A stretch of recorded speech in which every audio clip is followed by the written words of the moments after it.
Hi అండి, నమస్తే. నేను వేద. వెల్కమ్ బ్యాక్ టు ఎంత అందమైన జీవితం. ఇవాళ వీడియోలో మన గార్డెన్లో పూసిన సన్నజాజి పూల మొక్క గురించి అయితే మీకు చూపిస్తానండి. సన్నజాజి పూలు చాలా ఎక్కువగా పూసినాయి అన్నమాట. ఇవాళ కొంచెం ఎప్పుడు పూస్తుందండి, ఇంతకన్నా కూడా ఎక్కువగా పూస్తుంది. కానీ ఇవాళ ఏంటో నాకు ఆ పువ్వులు చూడగానే చాలా హ్యాపీగా అనిపించింది అనమాట. మీరు కూడా చూడండి, ఇక్కడ పువ్వులు ఒక కొమ్మకి ఎన్ని పూలు పూసినాయో. సన్నజాజి పూలు మొక్క అయితే చాలా పెద్దదేం కాదండి, చిన్న మొక్క. యాక్చువల్గా నేను ఈ మొక్కని వాటర్ క్యాన్ కట్ చేసి అందులో పెట్టాను అనమాట. సో ఇప్పుడు పూలు అనేది ఈ విధంగా పూసిందనమాట. నిన్న బాగా వాన పడింది, నిన్న మొన్న 2 days బాగా వాన పడింది. వాన పడటం వల్ల పువ్వు సైజ్ అనేది కొంచెం పెరిగిందండి. అంటే పెద్దగా ఉన్నాయి పూలు, కొంచెం పెద్దగా వచ్చినాయి అన్నమాట ఈసారి. ఇంతకుముందు వచ్చే పూలు ఇంత పెద్దగా వచ్చేవి కావదనమాట, కొంచెం సైజ్ అనేవి మీడియంగా ఉండేవి.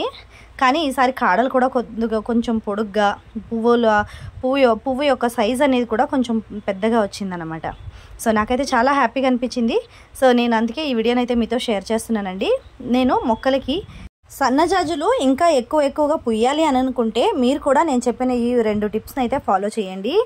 సన్నజాజి పూలు కానివ్వండి, విరజాజి పూలు కానివ్వండి, మనం నీళ్లు మొక్కలకి ఎప్పుడు మార్నింగ్ అండ్ ఈవినింగ్ ఇస్తూ ఉంటాం కదండి. వాన పడితే నీళ్ళు ఇవ్వాల్సిన అవసరం ఉండదు.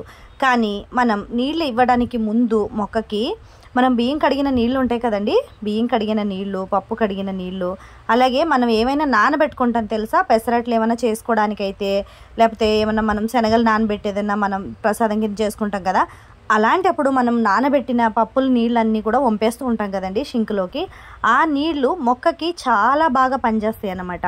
సో అలా ఉంచిన నీళ్ళని మీరు కింద పడేయకుండా ఒక గిన్నెలో వేసుకొని వాటిని ఒక రోజంతా ఎండలో ఉంచేయండి. అలా రోజంతా ఎండలో ఉంచిన తర్వాత మరుసటి రోజు ఆ నీళ్ళని మొక్కకి ఇవ్వచ్చు. సో మీరు అలా కనుక ఇచ్చారనుకోండి, నీళ్ళు మొక్కకి పువ్వు అనేది చాలా బాగా పూస్తుందండి. సో నేను ఆల్రెడీ ట్రై చేస్తున్నాను. నాకు ఉండే మొక్కలకి గులాబీ మొక్కలు కానివ్వండి, మల్లె మొక్కలు, అలాగే సన్నజాజి, విరజాజి మొక్కలు. విరజాజి మొక్క అయితే ఇప్పటికీ పూలు లేకుండా ఎప్పుడూ లేదండి. నర్సరీ నుంచి తెచ్చాను నేను. అప్పుడు తెచ్చినప్పటి నుంచి కూడా నాకు ఇప్పుడు 4-5 నెలలు అవుతుంది అనుకుంటున్నాను. సో అప్పటి నుంచి పువ్వులు అనేది లేకుండా ఎప్పుడు లేదనమాట. రోజుకి ఎలాగైనా ఒక 10 పూలైనా పోస్తుంది అనమాట. చిన్న మొక్క, ఇంకా చాలా పెద్ద మొక్క అయితే కాదు, చిన్న మొక్క అయినప్పటికీ ఒక 10-15 పువ్వులు అయితే తప్పకుండా ఉంటాయి. కానీ నిన్న మొన్న చాలా ఎక్కువగా పూసిందండి, ఇవాళ కొంచెం తగ్గినాయి అనమాట. సో అది ఇంకొకటి ఏంటంటే, మీరు మొక్క పువ్వులు అనేది పూయగానే ఆ టిప్ని కట్ చేసేయాలి. 1 ఇంచు కిందకి పువ్వులు పూసిన తర్వాత ఆ పూల కాడ ఏదైతే ఉంటుందో, పువ్వులు పూసిన కాడ ఏదైతే ఉంటుందో దాంట్లో నుంచి కాడ నుంచి 1 ఇంచ్ కిందకి మీరు మొక్కని ట్రిమ్ చేసేయాలి. మీరు ఎలా కనుక ట్రిమ్ చేశారనుకోండి, మళ్ళీ అక్కడ నుంచి కొత్త చిగుర్లు అనేవి మొదలవుతాయి. 2-3 కొత్త చిగుర్లు అనేవి మొదలవుతాయి. సో అలా కొత్త చిగుర్లు అనేవి మొదలైన తర్వాత మీరు మొక్కకి కావాల్సిన ప్రోటీన్ అందించారనుకోండి, ఎగ్ పీల్స్ కానివ్వండి, అలాగే పొటాషియం కావాలి మొక్కకి. బనానా పీల్స్ ఏదైతే ఉంటాయో వాటిలో పొటాషియం బాగా ఎక్కువగా ఉంటుంది కాబట్టి పువ్వులు పోయటానికి మనకి బాగా హెల్ప్ అవుతుంది. సో బనానా పీల్ నానబెట్టేసి మీరు ఒక 2 days బయట ఉంచేసి ఆ నీళ్ళని వేసుకుంటే సరిపోతుంది. ఏదైనా ఒక ప్లాస్టిక్ డబ్బా పెట్టుకొని అందులో మీరు బనానా పీల్స్ వేసుకొని నీళ్లు పోసుకొని మీరు ఆ నీళ్ళని ఒక 2 days బయట ఉంచేసి వేసుకోవచ్చు. నేనైతే అలాగే చేస్తాను అనమాట. బనానా పీల్స్ని మా ఇంట్లో బనానా తెచ్చినప్పుడు అస్సలు పడేనండి. మనకి వారానికి ఎలాగైనా 1-2 సార్లు బనానా పీల్ ఫర్టిలైజర్ అనేది నాకు రెడీ అయిపోద్ది. నేను నెలకు ఒకసారి ఇవ్వాలి కాబట్టి, అన్ని మొక్కలకి నెలకు ఒకసారి ఇవ్వాలి కాబట్టి, నా దగ్గర ఉండే మొక్కలు అన్నిటికి కూడా ఒక్కొక్క రోజుకి ఒక మొక్కకి ఇస్తాను అనమాట. వీక్లీ 3 or 2 మొక్కకి ఇస్తూ ఉంటాను. 2-3 మొక్కలకు సరిపోతుంది. సో మళ్ళీ రిపీటెడ్గా ఇస్తూ ఉంటాను అనమాట. ఆ బనానా పీల్స్ని నీళ్ళు అనేవి మనం మొక్కలకి ఇచ్చేస్తాం. మిగిలిన పీల్స్ని ఏం చేస్తానంటే, అది ఏ మొక్కకైతే మనం నీళ్లు పోస్తామో అదే మొక్కకి మట్టి అనేది కొంచెం లోతుకి మట్టి తవ్వేసి అందులో ఉండే పీల్స్ అన్నీ కూడా ఆ మట్టిలో వేసేసి పైన మట్టి వేసేస్తాను.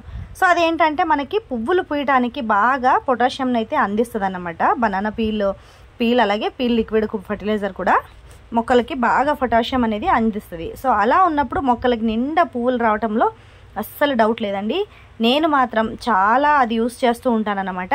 కిచెన్ వేస్ట్ను కూడా నేను డైరెక్ట్గా వేస్తానని, కంపోస్ట్ అవి చేయడానికి పెద్దగా నాకు టైం ఉండదు కాబట్టి కంపోస్ట్ని అయితే చేయట్లేదు. ట్రై చేస్తున్నాను. త్వరలోనే కంపోస్ట్ అది కూడా చేయటం నేర్చుకోవాలి నేను కూడా. సో కంపోస్ట్ అయితే చేయట్లేదు. నేర్చుకోవడానికి ఏం లేదు, తెలుసు, కానీ చేయాలంటే కొంచెం టైం పడుతుంది. వాటికి బిన్ అవి తెచ్చుకోవాలి, కంపోస్ట్ బిన్లు అవి తెచ్చుకోవాలి, అలాగే అవి పెట్టుకుంటే వాసన రాకుండా చూసుకోవాలి. అవన్నీ ఉంటాయి కదండి. వాటన్నిటిని చూసుకొని మీకు వీడియో అనేది షేర్ చేస్తాను త్వరలో. సో చూసారు కదండి, ఇవాళ వీడియో అయితే ఇదన్నమాట. ఈ వీడియో కనుక మీకు నచ్చితే తప్పకుండా లైక్ చేయండి. అలాగే మన వీడియోని యూస్ఫుల్ అని అనిపిస్తే మీ ఫ్రెండ్స్ అండ్ ఫ్యామిలీకి రిలేటివ్స్కి వీడియోని షేర్ చేయండి. అలాగే మన ఛానల్ని ఎవరైనా కొత్తగా చూస్తున్నట్లయితే తప్పకుండా మన ఛానల్ని సబ్స్క్రైబ్ చేసుకోండి. నేనైతే పూల మాలని ఇలా కడతానండి. ఏ పూలైనా సరే నేను ఇలాగే కడతాను. అలాగే పువ్వులు కట్టేటప్పుడు కాడలు కొంచెం దూరంగా పెట్టి కట్టుకుంటే కనుక మీకు మాల సైజ్ అనేది కొంచెం లావుగా వస్తుంది. అలాగే దగ్గరగా పెట్టి కట్టుకుంటే మాల లావు అనేది కొంచెం తగ్గి సన్నగా వస్తుంది అన్నమాట. సో ఈ విధంగా కనుక కట్టుకుంటే మీకు అల్లినట్టు ఉంటుంది అనమాట. మాల అనేది అల్లినట్టు ఉంటుంది. చాలా బాగా నీట్గా ఒత్తుగా కట్టుకోవచ్చు అనమాట మనం. ఇలా ఈ పువ్వులనే కాదు, మీకు కావాల్సినప్పుడు సాగు తీసుకుంటే ఇంకా పెద్దది కూడా అవుతుంది. చామంతి పూలు కానివ్వండి, గులాబీ పూలు కానివ్వండి, అలాగే మనకి మల్లె పూలు కానివ్వండి, అన్ని పూలని ఈ విధంగానే కడతానండి. మరి మీరు ఎలా కడతారనేది నాకు కింద కామెంట్ చేయండి. Keep watching. ఎంత అందమైన జీవితం.